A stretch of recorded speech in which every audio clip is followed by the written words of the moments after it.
एक सुनसान गांव के कोने में खजूर के दरख्तों के दरमियान एक पुराना मिट्टी का बना हुआ घर था। इस घर में एक अंधा बूढ़ा हकीम हसन रहता था। जमाना उस पर बेरहमी से गुजरा था। पहले वो एक कामयाब तबीब था। लोग दूर दूर से उसके इलाज के लिए आते, लेकिन वक्त की गर्द ने सब कुछ धंधला दिया। अब न कोई पूछने वाला था, न कोई इलाज कराने वाला। बूढ़ा सारा दिन अपने छोटे से कमरे में खामोश बैठा रहता, दुआओं में वक्त गुजारता। उसके चेहरे पर नूर था, सफेद लंबी दाढ़ी, सर पर पुरानी मगर साफ पगड़ी, हाथ में एक तस्बीह। वो अंधा जरूर था, मगर उसके दिल की आंखें खुली थीं। एक रात जब पूरा गांव नींद की वादी में खोया हुआ था, 3 साए आहिस्ता आहिस्ता उसके घर के करीब आए। वो 3 चोर थे जिन्हें पता चला था कि बूढ़ा अकेला रहता है और उसके पास जरूर कुछ कीमती पुरानी अशिया होंगी। दीवार फलांग कर वो अंदर दाखिल हुए। घर की हालत खुस्ता थी, लेकिन फिर भी वो संदूक तलाश करने लगे। मगर जैसे ही एक चोर ने संदूक की कंडी खोली, बूढ़े की आवाज गूंजी, दिलों की चोरी करने वालों, क्या तुम हाथ की चोरी से खुशी हासिल करोगे? चोर चौंक गए। एक बोला, ये तो अंधा है, मगर जैसे सब कुछ जानता हो। बूढ़ा मुस्कुराकर बोला, अंधा हूं, लेकिन दिल की धड़कन सुन लेता हूं।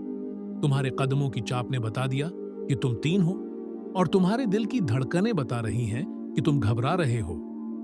एक चोर बोला, बाबा जी, हम भटक गए थे, पानी पीने आए थे।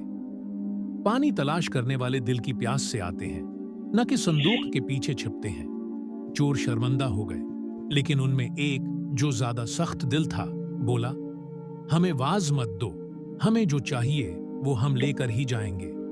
बूढ़े ने कहा, ले जाओ जो तुम ले जाना चाहते हो, मगर एक आखिरी गुजारिश है, सिर्फ एक। क्या? वो सब रख गए। बस इतना बता दो कि तुम्हारा नाम क्या है, तुम्हारे वालिद का नाम क्या है, और तुम जिंदगी में क्या करते थे। मेरी दिल की तसल्ली के लिए, ताकि कल मेरे परवरदिगार के सामने जब पूछा जाए कि तेरा माल किसने लिया, तो मैं नाम के साथ जवाब दे सकूं। चोरों ने हंसी में उड़ा दिया, मगर दिल में एक हल्की सी कपकपी सी दौड़ गई। पहला चोर आगे बढ़ा, मेरा नाम सलीम है, मेरे वालिद बशीर दर्जी थे, मैं भी दर्जी था। फिर किस्मत पलटी, कुछ नुकसान हुआ, कर्ज में डूबा और चोरी शुरू की। दूसरा बोला, मैं उकरम हूं, वालिद हिजरत करते थे, करीम लोहार थे, मेरा भी काम अच्छा चलता था, मगर लालच मुझे उस तरफ ले आया। तीसरा चोर खामोश खड़ा था, उसके हाथ कांप रहे थे। बूढ़े ने नरमी से कहा, बेटा तुम भी अपना नाम बताओ। वो आहिस्ता से बोला, मेरा नाम शुएब है, और मैं आपका पूता हूं, दादा जान। ये अल्फाज सुनकर जैसे वक्त थम गया हो। बूढ़े के चेहरे पर अजीब सा सुकूत छा गया। तस्बीह उसके हाथ से गिर गई और उसके होंठ कपकपाने लगे। पूता? शुएब? मेरा शुएब, जो 5 साल की उम्र में गुम हो गया था। शुएब आंखों में आंसू लिए आगे बढ़ा, जी दादा जान, अम्मी अबू के इंतकाल के बाद मैं शहर चला गया था। वहां भूख, मजबूरी और गलत दोस्तों ने मेरी राह बदल दी। बूढ़ा अपनी जगह से उठा, हाथ फैलाए, आजा मेरे बच्चे, तो वापस आ गया।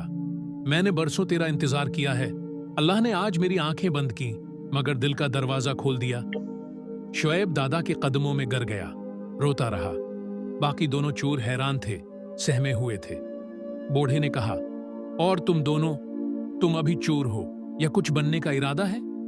सलीम बोला, बाबा जी, हम वाकई शर्मिंदा हैं। हमने कभी ये सोचा ही नहीं था कि हम जिस घर में नक़ब लगा रहे हैं, वहां इंसानियत और दिल की रोशनी छुपी है। इकरम की आंखें भी भीग गईं। हम भी तौबा करते हैं, हमें नई जिंदगी चाहिए। अगर आप दुआ दें तो शायद हमारे अंधेरे भी दूर हो जाएं। बूढ़े ने हाथ उठाए, या अल्लाह, जैसे तूने मेरे पोते को मुझे वापस कर दिया, वैसे उन जवानों के दिलों को भी हदायत दे दे, उन्हें नेकी की राह दिखा। सुबह जब गांव वाले जागे तो देखा वही 3 नौजवान मस्जिद के सहन की सफाई कर रहे थे और बूढ़े हकीम के घर की मरम्मत कर रहे थे। किसी ने पूछा, अरे तुम तो वही हो ना जो? उन्होंने जवाब दिया, हाँ, मगर अब हम वो नहीं रहे। हमने एक अंधे बूढ़े की आंखों से सच्चाई देख ली है।